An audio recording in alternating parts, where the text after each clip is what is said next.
அதிமுக வேட்பாளர் பட்டியல் இன்று வெளியிடப்பட்டிருக்கிறது. கட்சியின் தலைவர் விஜய் இன்றைக்கு வேட்பாளர் பட்டியலை வெளியிட்டு பேசியிருக்கிறார். குறிப்பாக 2 தொகுதிகளில் தாவேகா தலைவர் விஜய் போட்டியிடுகிறார். பெரம்பூர் மற்றும் திருச்சி கிழக்கு ஆகிய தொகுதிகளில் விஜய் போட்டியிடுகிறார். வில்லிவாக்கம் தொகுதியில் ஆதவ் அர்ஜுனா, சேப்பாக்கம் தொகுதியில் காங்கிரசிலிருந்து தாவேகாவில் இணைந்த டி செல்வம், லால்குடி தொகுதியில் கூப்பா கிருஷ்ணன், திருச்செங்கோடு தொகுதியில் அருண்ராஜ், தியாகராய நகரில் ஆனந்த், கோபிச்செட்டிப்பாளையம் தொகுதியில் செங்கோட்டையன், திருப்பரங்குன்றம் தொகுதியில் சிடிஆர் நிர்மல்குமார் ஆகிய முக்கிய முகங்கள், தாவேகாவின் முக்கிய முகங்கள் வேட்பாளர்களாக களம் காண்கிறார்கள். 234 தொகுதிகளுக்குமான வேட்பாளர் பட்டியலை அறிவித்திருக்கிறார் தாவேகா தலைவர் விஜய்.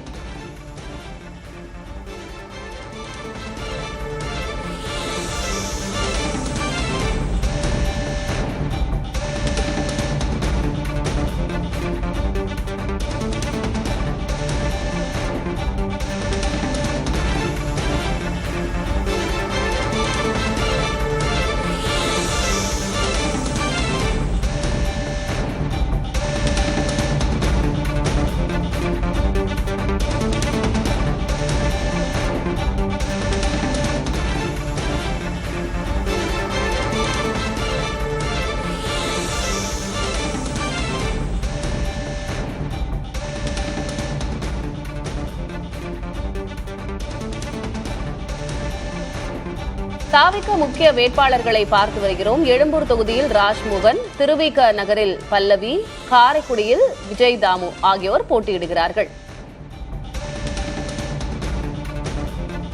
இது தொடர்பாக பேசுவதற்காக பத்திரிகையாளர் திரு சுவாமிநாதன் நம்மோடு தொலைபேசி வாயிலாக இணைந்திருக்கிறார். சுவாமிநாதன், வணக்கம். வணக்கம். இப்போ 234 தொகுதிகளுக்கும் எப்படி கேண்டிடேட் போடுவாரு விஜய் அப்படின்லாம் விமர்சனம் இருந்தது. ஆனா இன்றைக்கு 234 தொகுதிகளுக்கும் தாவேகா வேட்பாளர்களை களம் இறக்கியிருக்கிறார். முதற்கட்டமாக உங்களுடைய பார்வை என்ன? இந்த கேண்டிடேட் லிஸ்ட் பார்க்கும்போது உங்களுக்கு என்ன தோணுது? மிக முக்கியமாக நீங்கள் சொன்னதை போல விஜய் அவர்கள் ஒரு பெரிய சவாலை கடந்திருக்கிறார். கிட்டத்தட்ட முக்கியமான சவால் என்பது 234 தொகுதிகளுக்குமான வேட்பாளர் அவருக்கு முதல்ல கிடைப்பார்களா என்பதுதான் பெருங்கட்சிகளுடைய எதிர்பார்ப்பும் கேள்வியுமாக இருந்தது. நான் இதுல இன்னும் கொஞ்சம் நுட்பமாக சொல்வதாக இருந்தா, அவர்களுக்கு வேட்பாளர்களும் கிடைத்திருக்கிறார்கள். பல தொகுதிகளில் விஐபி அந்தஸ்து கொண்ட வேட்பாளர்களும் கிடைத்திருக்காங்க. அவர்களுக்கு அனுபவமும் இருக்கிறது. ஒரு உதாரணத்துக்கு சொல்றேன், கோபிச்செட்டிப்பாளையத்துல செங்கோட்டையன் அவர்கள், திருப்பரங்குன்றத்துல நிர்மல்குமார் அவர்கள் பாஜக, அதிமுக, அதற்கு பின்பு திருப்பரங்குன்றத்துல இப்ப தாவேகா சார்பில் களமிறங்குகிறார்.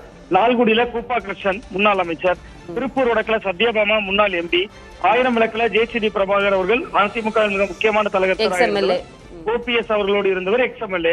நீங்க அதை விட முக்கியமா விஐபி வேட்பாளர்கள் பெரம்பூர் திருச்சி கிழக்கிலையும் விஜய், ஸ்ரீநகர்ல புஷி ஆனந்த், வயலையில வெங்கட்ரமணன், வில்லிவாக்கத்துல ஆதவ் அர்ஜுனா, திருச்செங்கோடுல அருண்ராஜ், எழும்பூர்ல ராஜ்மோகன், கரூர்ல மதியழகன் கூட விஐபி தாங்கிற. ஏன்னா நீங்க கிட்டத்தட்ட கரூர் சம்பவம் ஒரு துன்பியல் நிகழ்வு. அந்த நிகழ்வுக்கு பின்பு தொடர்ந்து மீடியாக்கள்ல ஒரு பெயர் தெரிய வந்ததுன்னா அந்த மதியழகனுடைய பெயரும் ஒன்றுதான். அவரும் தெரிந்த பிரபலம் தான் அந்த வகையில. இந்த மாதிரியும் கையாளப்பட்டிருக்கு. முக்கியமா நீங்க சொன்ன மாதிரி சுவாமிநாதன், கொளத்தூர்ல விஎஸ் பாபு ஆகட்டும், ஆர்கே நகர்ல மரிய வில்சன் ஆகட்டும், ஈவன் வால்பாறையில கூட ஏடிஎம்கே எக்ஸ்எம்எல்ஏ ஸ்ரீதரன் ஆகட்டும் அப்படின்னு முக்கியமான முகங்கள், நல்ல செல்வாக்கு இருக்கக்கூடியவர்கள், கொஞ்சம் அந்த ஏரியால வாய்ஸ் இருக்கக்கூடியவங்களா தான் பிளேஸ் பண்ணிருக்கிறாரு, பார்க்க முடியுது. ஆமா, நிச்சயமா மேடம்.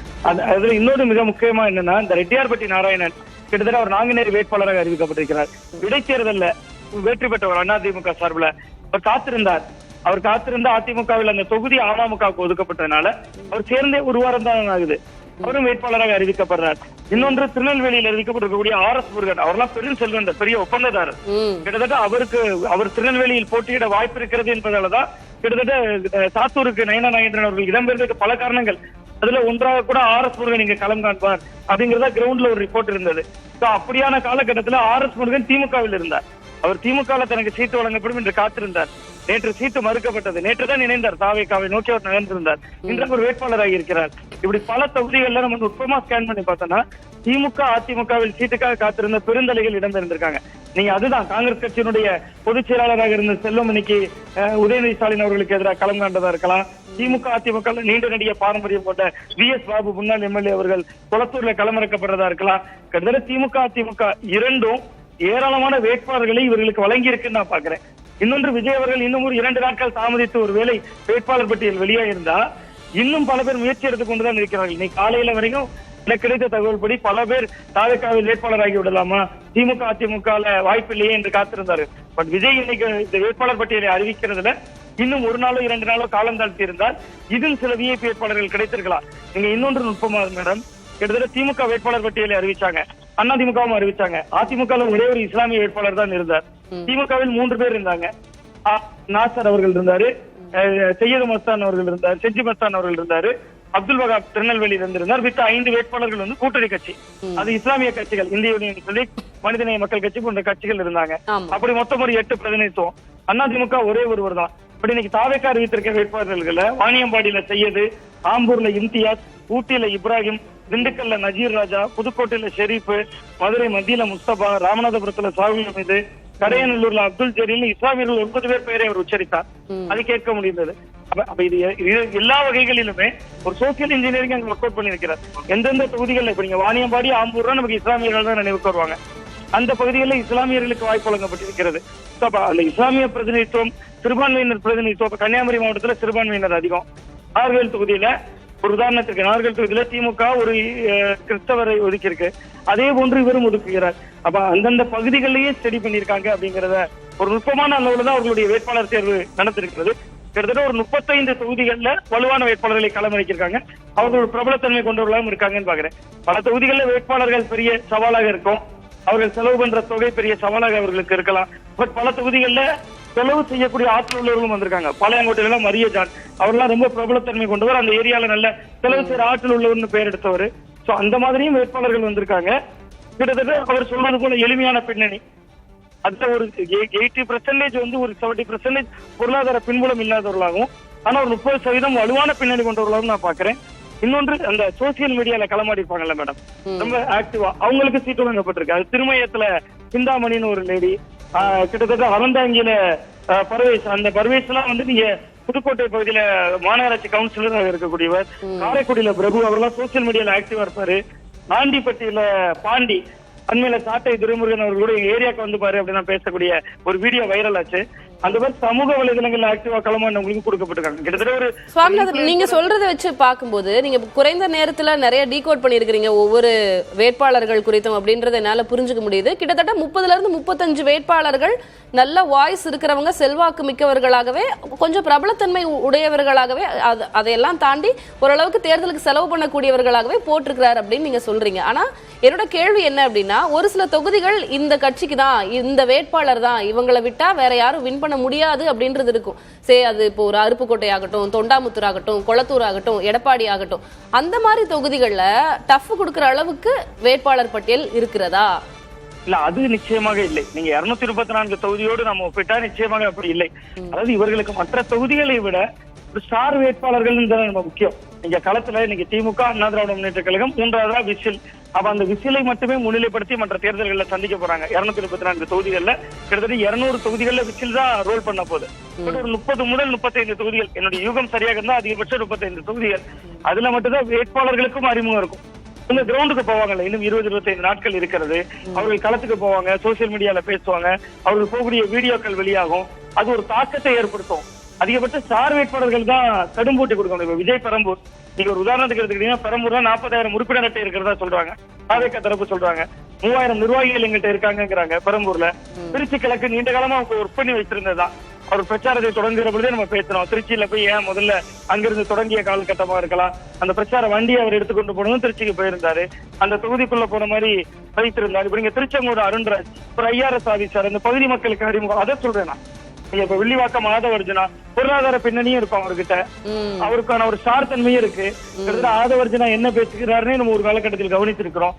அதையெல்லாம் சேர்த்து அது ஒரு தாக்கத்தை ஏற்படுத்த முடியும். அதுக்காக நான் சொல்வது வந்து ஸ்டார் வேட்பாளர்களை முந்தி விடுவார்கள் இல்ல, ஒரு 30 முதல் 35 தொகுதிகள்ல தாவேக்கா ஒரு கவனிக்கக்கூடிய மும்முனை போட்டியை ஏற்படுத்துவாங்க. இப்போ பெரம்பூர், வில்லிவாக்கம், தீநகர், சேப்பாக்கம் அப்படின்னு கொஞ்சம் தாவேக்கால இருக்கக்கூடிய முக்கிய நபர்கள் எல்லாம் சென்னை கான்ஸ்டிடியூன்சி இதுலயே கவனம் செலுத்தி இருப்பதாக ஓரளவுக்கு நமக்கு தெரியுது. இப்போ விஜய் அவர்களுக்கு கூட திருச்சி கிழக்கு எப்படின்னு தெரியல, ஆனா பெரம்பூர்ல ஓரளவுக்கு நல்ல வரவேற்பு இருக்கும் அப்படின்னு தான் அரசியல் நோக்கர்களுடைய பார்வையாக இருக்கிறது. இப்போ எல்லா வேட்பாளர்களுக்கும் பிரச்சாரத்துக்கு விஜய் செல்ல முடியுமா இருக்கக்கூடிய இந்த 20-25 நாட்கள்ல? ஏன்னா முக்கியஸ்தர்கள் எல்லாம் சென்னை சுத்தி இருக்காங்க, இங்க பிரச்சாரம் பண்றது ஈஸியா இருக்கும் அவருக்கு. மத்த 234 தொகுதிகளுக்கும் அட்லீஸ்ட் மண்டல வாரியாவது விஜய் கவர் பண்ண முடியுமா? இல்ல அதற்குதான் வாய்ப்பு இருக்கிறது. ஒரு விஜய் ஜெயலலிதா அவர்களுடைய பாணியில ஒண்ணு செய்வாங்க.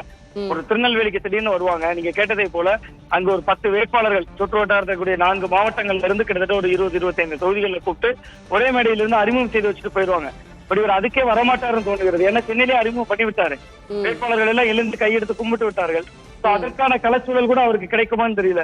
அதற்கு மாற்றாக ஒரு விஷயம் சொல்றாரு, திரைப்பட பாணியிலே சொல்றாரு, இதயத்தில் உங்கள் விஜய், இல்லந்தோறும் உங்கள் எம்எல்ஏங்கிறாரு.